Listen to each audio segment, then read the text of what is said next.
The line supervisor's shadow flickered in the pale dawn as he strode toward my workbench. I already knew something was off. I'd felt it from the moment I'd clocked in at 5 a.m., the whole room thick with a hush that wasn't just the routine fatigue of the night shift. My hands worked automatically, shifting yet another crate of synthetic spool wire, but a sour taste crept up the back of my throat. He didn't make eye contact.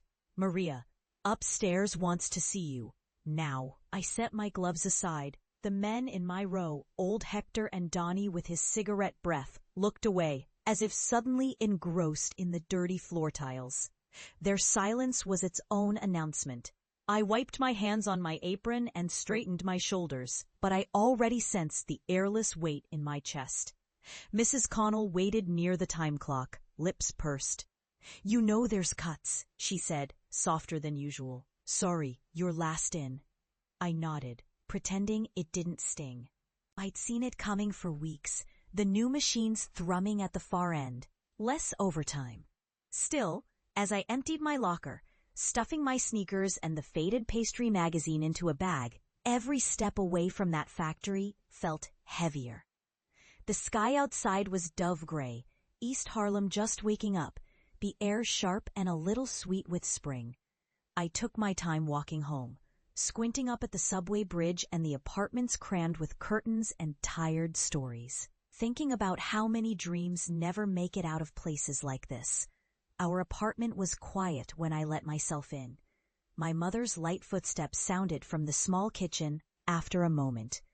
She stood in the doorway, wiping her hands on her apron, face lined with the anxiety that never really left her. She understood. I could see it in her eyes, her own tough resignation battling with concern. But my brother Tomas barged in soon after, sharp with the frustration of someone who'd never let go of their own practical disappointments. "You again?" he sighed. "You finally quit, or they fired you?" I was laid off. My voice barely rose above a whisper, but I made myself look him in the eyes. He snorted. "Now what? You gonna go beg at the sausage shop?" He shoved past, not waiting for a reply. Later, when Abuela called that afternoon, Mama tried to buffer the news for me.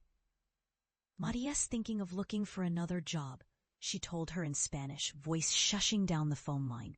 I sat near the window, facing the street. "She should stop with all the nonsense," Abuela answered, voice edged with her usual skepticism.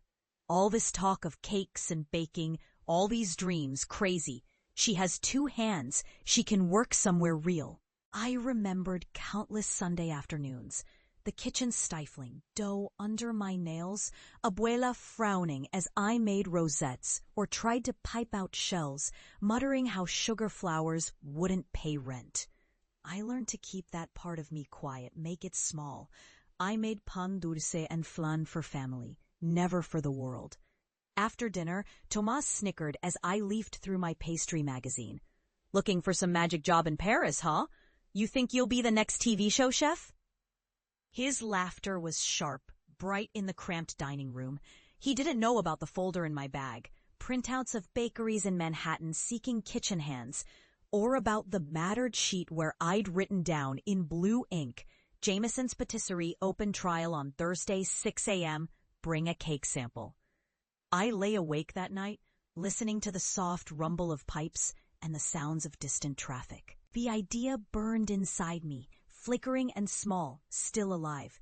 Not for fame, not for TV, but for the right to stand in a kitchen that smelled of sugar, flour, butter, where I could make something beautiful from almost nothing.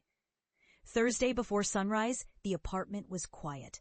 I creaked around, careful not to wake anyone, and gathered my tools, my mother's old springform pan, my favorite vanilla, a glossy, dark chocolate.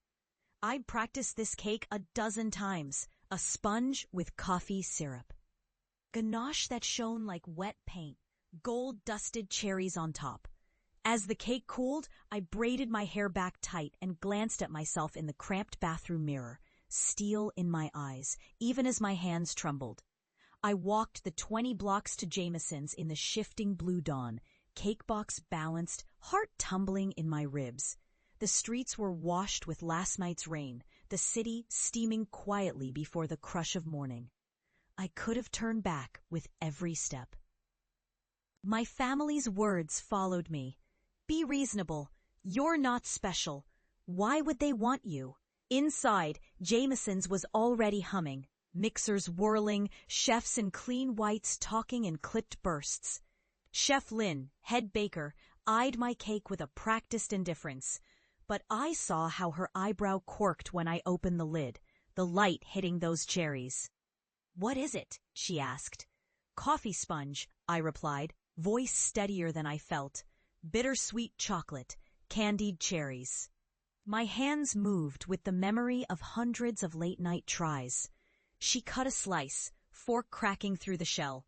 She didn't smile, not really, but her mouth twitched at the corner. "You start Monday.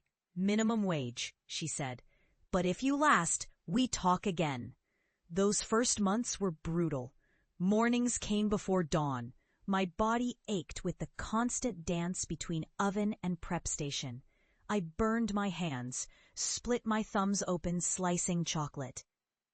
The other pastry assistants barely looked at me. Sometimes on the subway ride home through the blur of exhaustion, I'd catch my reflection, gray-faced, eyes rimmed in tiredness, and think, maybe Tomas was half right. Maybe it was crazy. Christmas came.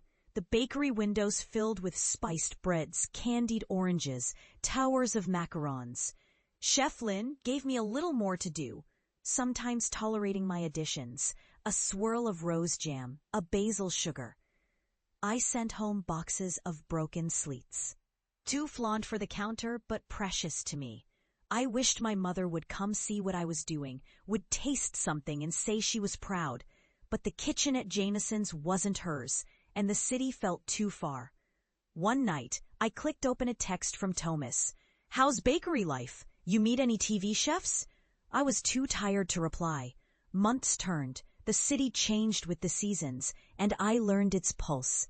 My hands grew strong, scars lining my fingers, but my movements became sure, precise. On lonely nights, I scribbled new recipes in the margins of my old magazines, planning what I'd do if I ever had a counter of my own. Chef Lin noticed one day. I was rolling out dough, eyes glazed, thinking about cardamom and pistachio, when she paused behind me. "You want to make something for the special this week?" she asked. "Your own idea?" I nodded, heart leaping.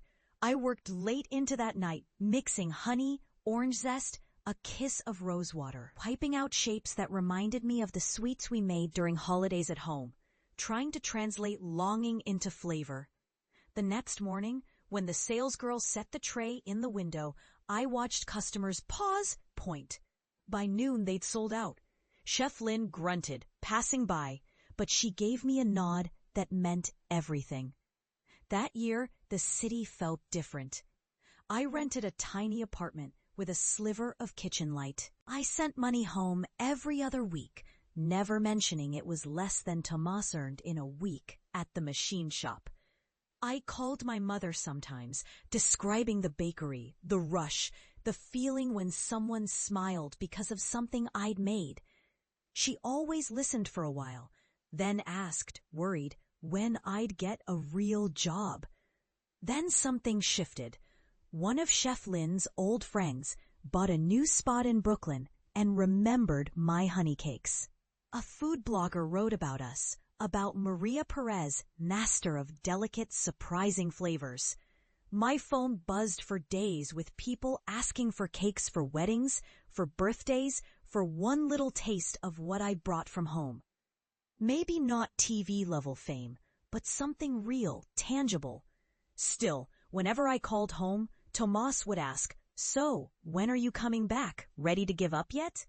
The doubt never left his voice, even when I sent photos of my cakes, silent, polite proof. I kept going.